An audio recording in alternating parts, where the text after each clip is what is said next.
Assalamualaikum warahmatullahi wabarakatuh. Perkenalkan, kami dari kelompok 4B yang beranggotakan Pertama ada Adela Jasvira, kemudian ada Aninda Putri, dan yang terakhir ada Pratama Setiawan.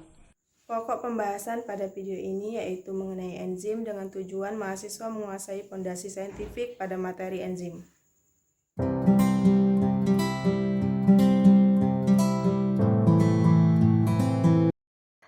bahan yang digunakan ialah tepung, gula, ragi, air, margarin, dan susu bubuk.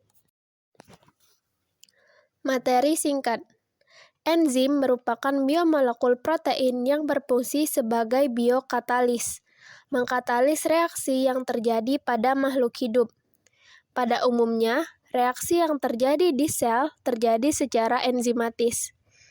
Enzim mengkatalis reaksi kimia secara efisien dan juga efektif. Enzim memiliki kekuatan katalik yang luar biasa, seringkali jauh lebih besar daripada katalis sintetis atau katalis anorganik. Enzim memiliki tingkat spesifitas yang tinggi untuk substratnya dan sangat mempercepat reaksi kimia. Enzim berfungsi dalam kondisi suhu dan pH yang optimum, tidak seperti banyak katalis yang digunakan di dalam kimia organik. Proses pembuatan. Langkah pertama ialah siapkan gula pasir, ragi instan, dan juga air hangat. Masukkan 3 sendok makan gula pasir ke dalam wadah, kemudian tambahkan 1 sendok teh ragi. Selanjutnya, masukkan sebanyak 130 ml air hangat ke dalamnya, lalu aduk sampai tidak terdapat lagi butiran-butiran ragi dan ragi larut dengan sempurna.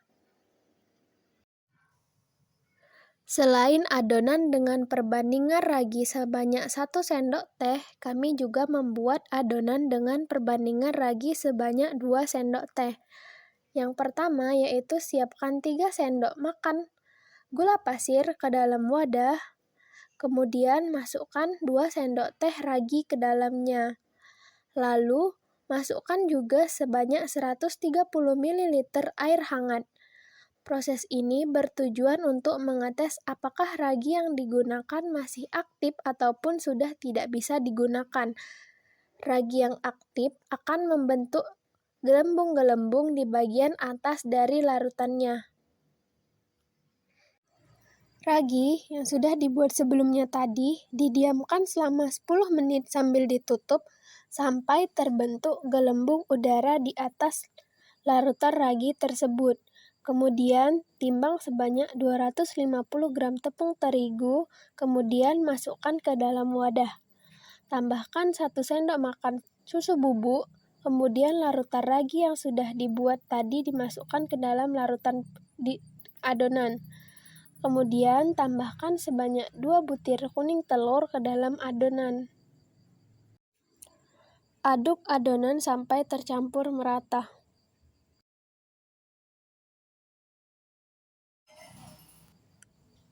Setelah adonan tercampur secara merata, tambahkan margarin kira-kira sebanyak 2 sendok makan ke dalam adonan. Kemudian, aduk kembali adonan dan margarin sampai tercampur secara merata. Dan setelah adonan tercampur rata, tutup adonan dengan tutup sampai dia tertutup rapat.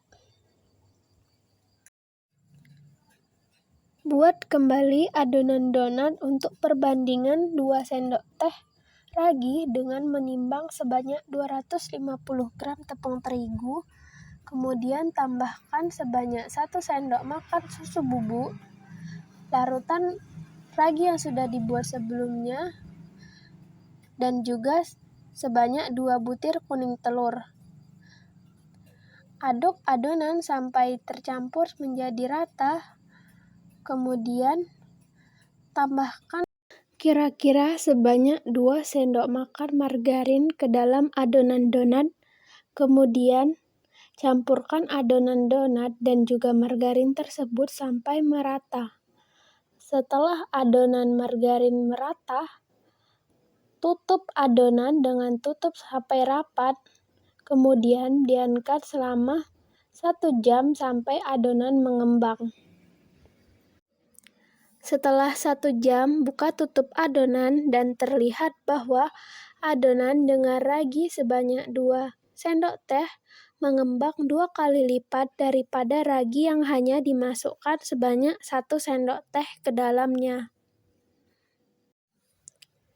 Adonan donat kemudian dibentuk, lalu digoreng sampai berwarna coklat keemasan, kemudian diberikan taburan meses di atasnya. Donat pun siap untuk dinikmati.